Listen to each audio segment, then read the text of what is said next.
Hi, everyone. This is Krista with Krista Does Numbers on IQ Podcast in Eternity Studios. Welcome.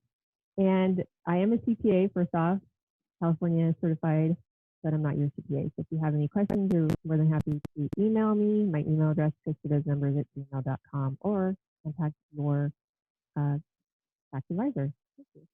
So today with me, my guest, I have Kevin Drolet. Kevin is an expert consultant and strategist on marketing and media matters. He has worked with thousands of businesses over the last 15 years on digital media solutions. He has built successful strategies from mom and pop shops to $1 million marketing campaigns. Kevin loves to help businesses simplify the complicated and is relentlessly curious about best practices. Kevin is happiest when his clients are. Kevin also loves martial arts and exploring science. Welcome, Kevin. Thank you for being here. Thanks for having me. Excited to be here. Tell me more about the digital marketing, right? So obviously with what's going on right now, with the worldwide pandemic, everybody is now looking to do a lot of stuff online, kind of converting a lot of things digitally, or even just working from home now and whatever it may be, even though you had an office to go to, now you can't. So just kind of, let's talk about that a little bit. Just sort of like maybe some tips and tricks as far as like moving some of your marketing to the online platform. Yeah, definitely. It's certainly, an interesting and changing time. So just a little background, one of the things that I do as a strategist right now is that I consult and work with a lot of media representatives across the country. And so I'm able to understand the challenges that the businesses they work face. And so I'm getting a lot of sort of input on, the best practices or worst practices, or where there's huge challenges right now for small businesses that are trying to stay alive. Like, for example, in San Diego, there's like a 25% unemployment right now, right? As the tourist industry and, a lot of the reasons people come here, not happening or haven't happened. And so it's changed the landscape of, what people need to do online. And to some degree, it's pushed people who have been lagging to do some things online where they now absolutely need to do them. And then it's transformed the way that some people do business. So we've seen that in a few different ways. Like one example is, many businesses have had like a lagging Facebook page, right? They've just done it probably for perfunctory reasons, and they haven't updated it since, their kid graduated last summer or whatever it was, right? Their business. Right. And so we see a lot of that because businesses don't really have a strategy behind their socials. So, but we've seen with the, Corona and with COVID and, just the lockdown and stuff, people being at home, there's a 50% increase in people being online. And so they're using Facebook in particular and Instagram a ton for a lot of reasons: to communicate, to find out what's happening at local grocery stores, to stay in touch with people. So tons of reasons they're there. And it's actually opened up this whole opportunity where businesses can have a much more social interaction with their clients, the public, the people that they're working with.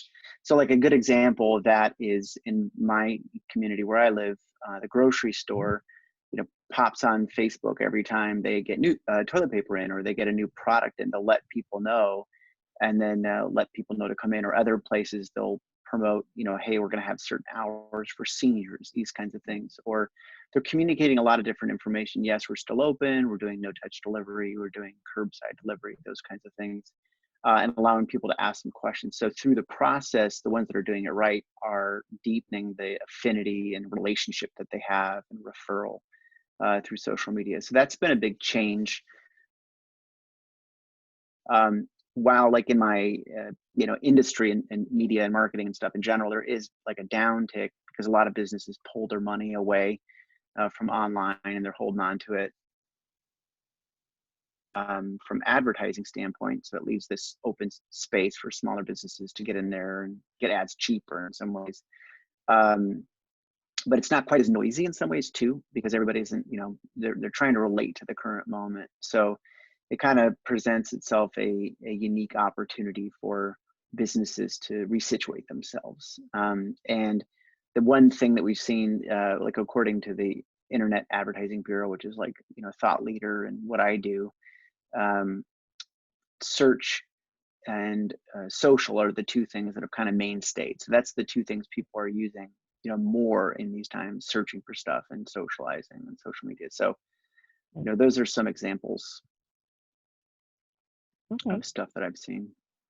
Okay. And you mentioned that you're doing your company. By the way, what's the name of your company that you work for? Yeah, so I work with Dream Local Digital. It's a national company. We work mainly with small businesses across the country. We worked with like 46,000 businesses over an 11-year period. But a lot of it is finding really solutions for smaller businesses, so we scale up to. Right. And you mentioned that your company's been putting on workshops and, you know, just like specifically to help navigate around what's happening. Like, so what are like some of the topics, like any specific topics that you maybe just wanted to kind of mention that that you're seeing just a lot of people maybe they're just having difficulties with, or that they really need to you know, move towards? Well, one of the things that we've been articulating in the workshops is that, and this is probably, you know, more well understood just by people's intuition, but there's no kind of going back to normal. There is now a new normal, right? Exactly. I And agree with that. so in the new normal, that means that you're going to do things a little different. So, you know, some of the things that are perhaps more common sense that we're saying, like in the messaging, right? So you're on social, you have a website. So in the past, people might have a lot of pictures of groups of people and they're all hanging out together and people handshaking and like, do business with us, you know, we'll take care of you, and that kind of imagery. Well, you know, that kind of imagery is not going to be very attractive to people right now. And there's other types of imagery, including, you know, businesses that are, you know, have figured out the ways to give back. You know, there's some cool stories. There's like amazing stories actually of businesses that, you know, were producing vodka and then decided that, you know, they're producing, you know, alcohol solvents for cleaning. And there's so many In fact, examples I of actually that. interviewed one here locally, in San Diego, Pacific Coast Spirits. Same thing. Like they were, Yeah. you know, they're a distillery, but now they're making hand sanitizer. So it's really awesome. Yeah, exactly. Yeah, exactly. So, so we, you know, we're part of what we're saying in the webinar is like, you know, adapt to the new normal. Don't wait for things to go back to normal. And so clearly we'll see those businesses that are sort of hunkering down and waiting for something to go back to what it won't ever go back to. They're going to really struggle, unfortunately. But the adapting to the, you know, way things are also gives an opportunity. Not for every business. I mean, there's certain, for some industries, like in the restaurant industry, or, you know, they're just hit so hard. It's really difficult, you know, and they have adapted to like deliveries and different things. But it just, for some industries, it just really is tough road. But for others, it does open opportunity. Like, for example, e-commerce, right? E-commerce is huge. You know, Amazon is huge. Amazon saw its orders go so far up that, you know, now, you know, they're hiring, you know, 100,000 delivery people, additional delivery people. They're letting people know in the restaurant industry, if you've lost your job, you can get a job as a delivery person, which may or may not be a, you know, good thing, somebody who's in the restaurant industry. But so you're seeing, though, the businesses that have kind of not wanted to go online, there's an opportunity for them to go online and provide their services through e-commerce, or to turn their, you know, website into a more, you know, e-commerce friendly platforms, which is really easy to do. And or to put their products on Amazon or put their products other places where people can purchase them. So there's that's the other thing that we're looking at is like, where does opportunity exist? Like, where within the crisis, you know, are there opportunities for businesses to pull ahead? I think the one other thing that we've sort of identified is just more of like a historical marker, and I think this is a stat from Burrell, which measures like how people engage with you know, advertising content, is that in the past, you know, recessions and times where there have been major crises where consumer confidence has gone down, the, you know, consumers have not entirely stopped doing what they're doing, right? So they don't stop spending. In fact, I heard this really interesting thing on another podcast that was talking about just the economy and stuff, that people are purchasing more personal like deodorants and such, like personal products, but they're using them less. So they use them less because everybody's on Zoom. You don't need to necessarily put deodorant on, but actually the purchase of such items has maintained or gone up. So people are like stocking up. It's really bizarre. So, you Okay. know, kind of Well, getting I a figure, I handle guess though if on we're going to the, be stuck in house, you it might as know, well smell good at some point. I don't know. That's kind of, right, I still haven't figured out the whole right. toilet paper thing, but that's okay too. Yeah. Yeah, so it's changed, right, in a lot of ways. And obviously, you know, Zoom and how we communicate, these things have changed. So it's part of our webinar and talking to people is don't hunker down, you know, go forward and learn. You have an opportunity to actually have a deeper communication with the people you want to do business with, to give back, you know, to do different things and be memorable for people, help them, you know. Yeah, right. So when you work with people, you know, like let's just say during this time, I mean, can you help them to sort of analyze like some ways they can move forward and some of the, you know, I mean, as far as like what their, you know, what their maybe what their business is, or what some of their values, or you know, how it is that they want to service the customers or their clients, and it, you know, to come up with ways, or do you just kind of like take the information and then just help them put it on the digital platform? I'm just curious because I'm not actually sure about that process. Yeah. So I'm a strategist and I've been for a time. So, you know, really what I try and do is think about the business. Each business has a little bit of a uniqueness to it. The owners of whatever business or people that are running it also have their, you know, uniqueness to them and what they're trying to do with their business. So any strategy that you come up with, it has to match what the person is doing. But I'll give you a few like examples. Like there's a furniture store, right? So there's a furniture store that I work with, and the furniture store is like probably like a smaller, you know, furniture store. They have two shops, and so we developed a strategy where they did some Facebook Live events. They showed people, showcased, you know, they had lazy boy recliners, because people, thing is, people are in their homes, right? So people are looking around their homes going, oh my God, this couch is so uncomfortable. I can't believe I've been sitting on this forever, right? I know, Or they're right? looking at chipping paint on the walls, or, you know, whatever. They need a new vacuum cleaner, whatever the case may be, that they're, you know, getting plants, you know, they're beautifying their home, right? Because they're there a lot more. So we took advantage. So we're thinking about how the consumer is thinking, and then we built a strategy for social media where they do a Facebook Live event. But we push out ads to people in the geographic area on Facebook to let them know, hey, we're going to do this live event. We have these really cool recliners in. And then the other thing that we did is they had where you could come in, you could actually schedule us to come into the store just all by yourself with your family and shop.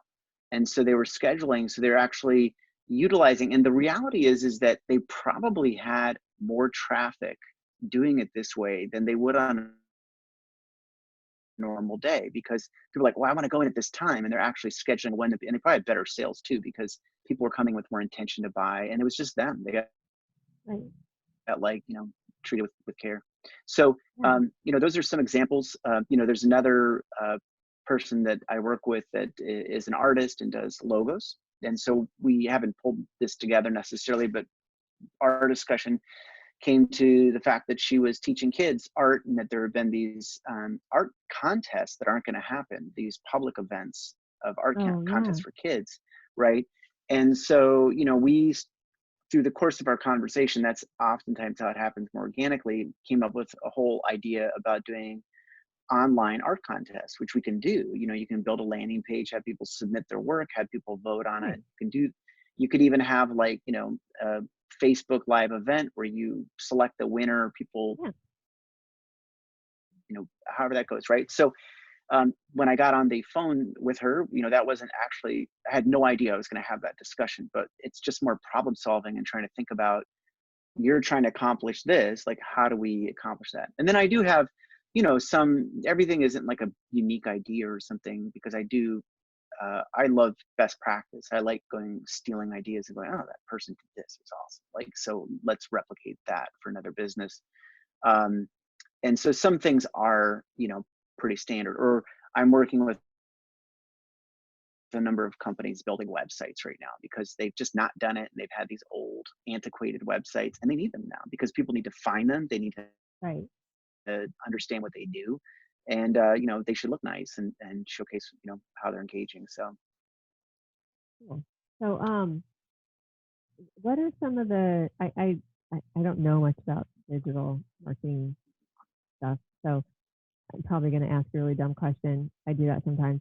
But what is is there like one platform that's better than another, or does it just kind of depend on what it is that you're, the message that you're trying to get across?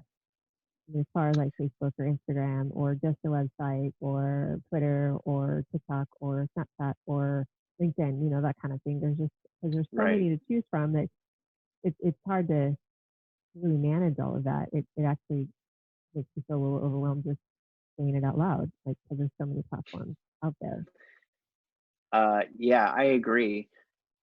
So here's what I would say is that to simplify, I think it's always helpful to think about how you use the internet, how you use it, or anybody uses it, Okay. right? But I still think there's four basic ways. I've been saying this for some time, but I still think there's four basic ways that people use the internet. We search for stuff, right? We Google, we search, we hashtag search. However we search for stuff. And there's a basis to be visible when people search. That might be your presence on a Google search page. It might be, if you're doing Instagram posts or if you're doing, whatever it is, there's a basis to be searchable. So people search for things, people socialize, right? So we socialize, we're on all the different social channels, YouTube, Facebook, Instagram, Pinterest, whatever it is. I forgot YouTube. And yeah, and we're engaging with content. We're on Reddit, even socializing on articles and news and whatever Right. it is, Yeah. I haven't right? even tried Reddit yet because I was just like, you know what? I'm barely trying. I'm old and Yeah, I'm like, I barely got this Facebook, Instagram, yeah, YouTube thing down. Like now you want to throw Reddit at me too? yeah. Well, it's just all the various places people have, their proclivities of where they like to be and based on what they're doing, right? So um but we socialize is the main point, and in the socializing process we share content, we look for content also, and we're engaging with it and having opinions about it. So we search for stuff, we socialize. And then the other two things that we do is that we surf content. So we, whether we're scrolling through something and mindlessly scrolling, zombie scrolling, or, or maybe we're reading content, maybe we're engaging in, thought, and, like I love science. I like look at science stuff and find myself lost in, articles about that, or videos or whatever content. But we serve content. We just, are looking at lots of different stuff. And in the Right. process of serving content, our, and also searching and also socializing, there's a personality profile of us that's ultimately developed by these online. No matter what you do, even if you're searching in DuckDuckGo, there's some ways that you're not searching in DuckDuckGo, or some of your content that you're looking at, it's going to be personified. Hey, this person is interested in this, and content will be served up to you based on that.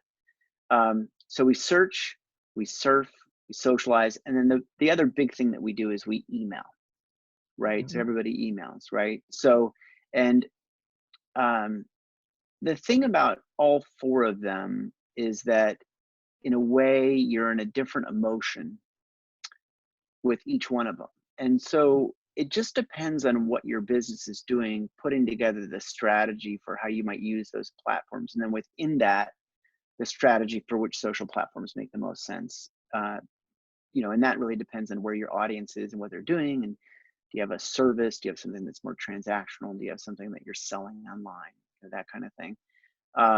But it kind of all can flower from there, like review management, having an appropriate social media page, like people, making decisions about are you situated well on Amazon if you're selling products? Are you have an email strategy if you're, really trying to cultivate an audience, let's say, that had some interest in you and you're trying to cultivate them over time, or you have a dedicated audience that wants to know what's happening, or are you trying to tap into a new audience? So, and then, they all interact with each other too. So, Right. that's where, I say, like, I'm a strategist is, I've been fortunate enough to have a lot of experience failing strategies and trying to put things together that just did not work. Right. So Kevin, and oh, sorry. some things that like I learned put things together that work. Right. Go ahead. Yeah. Eventually we figured it out. But I want you to tell me about gold. About gold? Yes. Yes. So this is a non sequitur for anybody that knows the term from our discussion, but it is important, and I'll find my way back to how it relates to marketing. Okay. All right. Okay. So I just read this book by Brian Greene, who's like a scientist, and it's called Until the End of Time. And but in the book, he talks about essentially how the elements are made, like from stars. Like stars, basically, there's a process. If I'm getting this right, but there's a process called transmutation where elements get heavier and heavier. And so gold is one of those heavy elements that comes from stars, like everything else. And the basically gold only comes primarily, not only, but primarily comes from what they think is like from a supernova at the end of a star's life. It explodes basically, and it gets so hot, and there's so much energy that's created, and it produces these heavy metals, including gold. And it's I think it's kind of like an amazing thing, because I think the next time you look at somebody and they have a gold watch or a gold ring or even the gold king, if that's actually made of gold, I'm not sure if it is, but if you think of gold, yeah, it's not. no. But the next time you think of gold and you see it, just remember that it took a supernova to heat up the element and produce a heavy metal like gold, and then it found its way over probably 10 million years or more uh, to make its way to the earth when the earth was getting put together, or perhaps before. It's not exactly clear. Right. And I just think that that makes it all the more precious, and that's why it's important to market, and that's why I think it's important to make sure that your business is online. No, that was a terrible, I couldn't figure out how to tie it in. I like the story. No, it's a great story. I think that's really interesting. I never heard that that theory before, or maybe it's, I don't know if it's been proven, but at least the theory, I've never heard that. That's a very interesting concept. But thank you for sharing. No, really, it's always fun to share our new knowledge. That but I actually wrote that book down. I might consider taking a look at that. But Kevin, so if people would like to, like, oh my gosh, I'm behind the curve right now. I need to get my digital marketing website stuff going. How do I get a hold of Kevin? So just dream a little bit, dream local. And it's kevin@dreamlocal.com, and hit me up with an email, and I will be happy to talk to anybody anytime about where they're struggling and how I might be able to help them. And I do work with a lot of small businesses, so I'm really budget sensitive. I also love to work with people with big projects, and that's all good too. So kevin@dreamlocal.com. Perfect. All right. Well, Kevin, I just want to honor you for being here, taking the time with me today. I really appreciate the insights that you've been given, not just to me, but to also the listeners. And thank you.